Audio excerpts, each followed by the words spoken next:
पहले अमेरिका में रहती थी। वहाँ पर हमारी लाइफ नॉर्मल गुजर रही थी। एक दिन अचानक मेरी नानी का फोन आया कि मेरे नाना की डेथ हो गई है। हम सब वापस अपने मुल्क चले गए। घर पहुंचकर पता चला कि नाना जान का एक बहुत ही खौफनाक एक्सीडेंट हुआ था। उनकी कार एक बहुत ही पुराने ब्रिज से गिर गई थी। वैसे तो मेरे नाना बहुत ही अच्छी कार चलाते थे, न जाने कैसे उनकी कार का एक्सीडेंट हो गया। पुलिस इन्वेस्टिगेशन में आया है कि उनकी कार का ब्रेक फेल हो गया था। मैंने नानी से बचपन में उस खौफनाक जगह के बारे में सुना था। वो ब्रिज बहुत ही खौफनाक है। जब सब लोग नानी से अफसोस करके चले गए, तब मैंने नानी से इस बारे में पूछा। नानी, ये वही भूतिया ब्रिज है जहाँ पर आपने हमें जाने से मना किया था? हाँ बेटा, ये वही ब्रिज है जहाँ पे तुम्हारे नाना की डेथ हुई थी। नानी, हो सकता है कि आपको कोई गलती हुई हो। ये संयोग भी तो हो सकता है। तुम अपनी जगह ठीक कहती हो, लेकिन इससे पहले भी ऐसे काफी एक्सीडेंट हो चुके हैं। पर ऐसा कैसे हो सकता है? जब से ये हादसे हुए हैं, सब लोगों ने वहाँ पे जाना छोड़ दिया है। अच्छा नानी, आप सो जाएं, रात बहुत हो चुकी है। हम सुबह बात करेंगे इस बारे में। अच्छा बेटा, अब तुम भी जाके सो जाओ। मैं रात भर नहीं सो सकी। ये सोचती रही कि जो कुछ नानी ने कहा क्या वो वाकई सच है।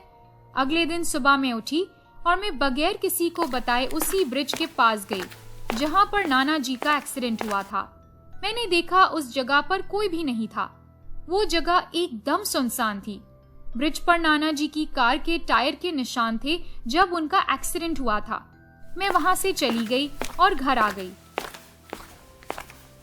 बेटा, तुम कहाँ गई थी? मैं बहुत ही परेशान हो गई थी।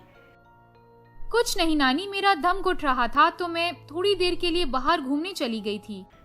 चलो कोई बात नहीं, आओ नाश्ता कर लो।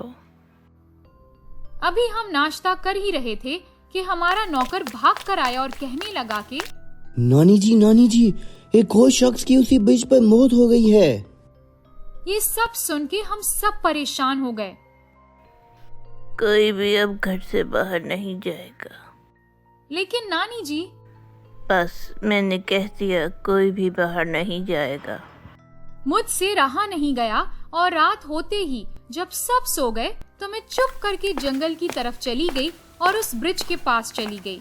लेकिन वहाँ पर बहुत धुंध थी, कुछ भी सही तरह से नजर नहीं आ रहा था।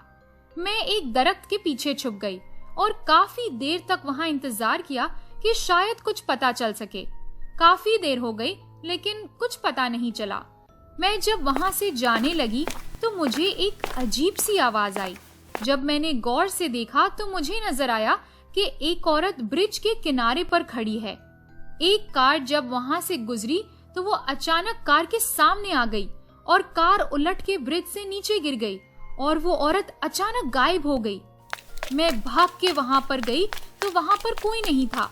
मैं परेशान हो गई कि वो औरत कहां पर चली गई और वो कार जिसका एक्सीडेंट हुआ था वो वहां पर थी ही नहीं, जबकि मेरे सामने एक्सीडेंट हुआ था। लेकिन वहां पर कोई भी एक्सीडेंट के निशान नहीं थे। फिर अचानक मेरे कंधे पर किसी ने हाथ रखा। मैं बहुत ही डरी हुई थी। जब मैंने अपने पीछे मुड़ के देखा तो वही औरत मेरे पीछे थी। उसकी शक्ल बहुत ही खौफनाक थी।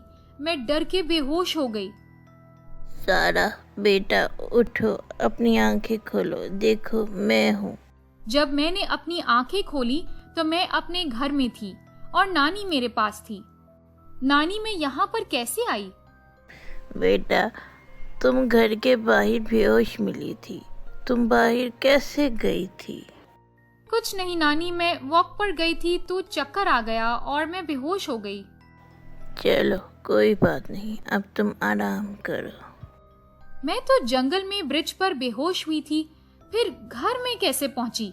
अजीब बात है, वो औरत कौन थी और उसकी शक्ल इतनी खौफनाक क्यों थी? ऐसे लग रहा था कि जैसे किसी ने जलाया हुआ था। 2 दिन बाद मैं उसी जगह पर दोबारा गई, लेकिन वहां पर कोई नहीं था। फिर अचानक वही औरत मेरे सामने आ गई।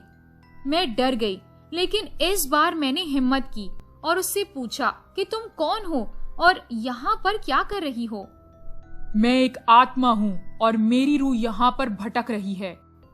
तुम क्या चाहती हो? क्यों सब लोगों को मार रही हो? मैं अपनी मौत का बदला लेने आई हूँ। कैसा बदला? तुम्हारे नाना और उनके 3 दोस्तों ने मिलकर मेरी जान ली। उन्होंने मेरी कार का एक्सीडेंट करवाया और मुझे मार डाला। लेकिन उन्होंने ऐसा क्यों किया? वो ऐसे नहीं थे। उन्होंने मेरी प्रॉपर्टी पर कब्जा करके मेरा खून किया। नहीं, मैं तुम्हें ऐसा नहीं करने दूंगी।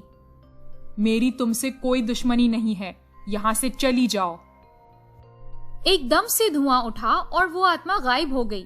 मैं भी खामोशी से वहां से वापस आ गई। इसके बाद मैंने पुलिस स्टेशन जाके उस औरत के एक्सीडेंट के बारे में पता किया। पुलिस इंस्पेक्टर ने मुझे बताया कि उस लड़की की एक्सीडेंट में मौत हो गई थी। मैंने जब उस लड़की की फाइल देखी तो मैं परेशान हो गई कि ये वही लड़की है जो आत्मा थी। फाइल में से मैंने उसके घर का एड्रेस निकाला और उसके घर पहुंच गई। वहां जाके पता चला कि उस लड़की की एक बच्ची भी थी, लेकिन उसके बारे में किसी को नहीं पता था कि वो कहाँ थी और कैसी थी। मैंने बहुत तलाश किया, लेकिन उस बच्ची का कहीं भी नहीं पता चला। जब मैं अपने घर पहुंची तो मुझे पता चला कि एक और आदमी की मौत हो गई है। हर दिन किसी न किसी की मौत हो रही है। बेटा, तुम इन सब चीजों से दूर रहो। जी नानी, जैसा आप कहें। मेरे पास टाइम बहुत कम था। मैंने उस बच्ची की तलाश और तेज कर दी। उसकी मेरे पास एक तस्वीर थी जो मैं उसके घर से लाई थी। मैं रात को जब अपने घर से बाहर निकली तो वही आत्मा मुझे दिखाई दी, मेरे घर के बाहर जो दरख्त है वहां पर। जब मैंने उसकी तरफ अपने कदम बढ़ाए तो वो अचानक गायब हो गई। मुझे कुछ समझ नहीं आया। दूसरे दिन फिर किसी और शख्स का खून हो गया और रात को फिर मुझे वही आत्मा घर के बाहर दरख्त के पास खड़ी दिखी और फिर वो अचानक गायब हो गई। बेटा, तुम यहाँ पे क्या कर रही हो? कुछ नहीं नानी, आप जाके सो जाएं। अच्छा, तुम भी जाके सो जाओ। जी नानी। मैं जब उस दरख्त के पास गई तो मैंने गौर से देखा तो दरख्त के नीचे की मिट्टी मुझे अजीब सी लगी। जब मैंने खुदाई की तो मेरे पाँव के नीचे से जमीन निकल गई। जमीन के अंदर से उस बच्ची की लाश थी। मैंने पुलिस को फोन किया। थोड़ी देर में पुलिस भी यहाँ आ गई। पुलिस उस बच्ची की लाश अपने साथ ले गई। मुझे एक बूढ़ा आदमी मिला। उसने मेरा हाथ बहुत जोर से पकड़ लिया और उसने मुझे रात को काली पहाड़ी के पीछे आने को कहा। जब रात को मैं काली पहाड़ी के पीछे गई तो वो बूढ़ा आदमी एक झोपड़ी में रहता था। मुझे मालूम था कि तुम जरूर आओगी। आप मुझे कैसे जानते हैं? आओ बैठो। मैं बैठ गई। मुझे मालूम है कि तुम्हें वो आत्मा दिखाई देती है। आपको कैसे पता? वो आत्मा तुमसे मदद मांग रही थी कि तुम उसकी बेटी को तलाश करो। लेकिन वो हर दिन किसी न किसी का खून कर रही है। वो क्या, आप मुझे बताएं। उसको रोकने का बस एक ही तरीका है। ये मुश्किल काम है, इसमें तुम्हारी जान भी जा सकती है। आप मुझे बताएं, मैं करूंगी, लेकिन अब और किसी भी शख्स की जान नहीं जाएगी। तो फिर सुनो, कल रात को तुम्हें उस बच्ची की लाश को वहीं ले जाना होगा जहां पर उसकी माँ की कार का एक्सीडेंट हुआ था, और वहां पर जाकर एक विधि करनी होगी। उसके बाद तुम उस बच्ची की लाश को जला देना। इससे उसको और उसकी माँ को मुक्ति मिल जाएगी, लेकिन वो आत्मा तुम्हें नुकसान भी पहुंचा सकती है। वो हर कोशिश करेगी कि तुम्हें रोक सके, लेकिन तुम अपनी विधि जारी रखना। आप चिंता ना करें, मैं हर हाल में ये विधि पूरी करूंगी।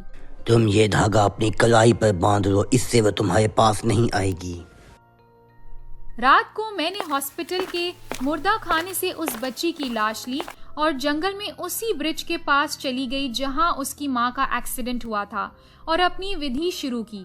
थोड़ी ही देर में वो आत्मा मेरे सामने आ गई और मुझे नुकसान पहुंचाने की धमकी देने लगी, लेकिन मैंने अपनी विधि जारी रखी और उस बच्ची की लाश को जला दिया। जैसे ही बच्ची की लाश जलना शुरू हुई, वो आत्मा बहुत ही बुरे रूप में आ गई और उसने मुझ पर हमला करने की कोशिश की, लेकिन उस धागे की वजह से वो मेरा कुछ भी नहीं बिगाड़ सकी। और फिर अचानक वो आत्मा भी जलने लगी और देखते ही देखते वो खाक मिट्टी हो गई। मैंने माँ और बेटी की खाक को एक दरिया में बहा दिया।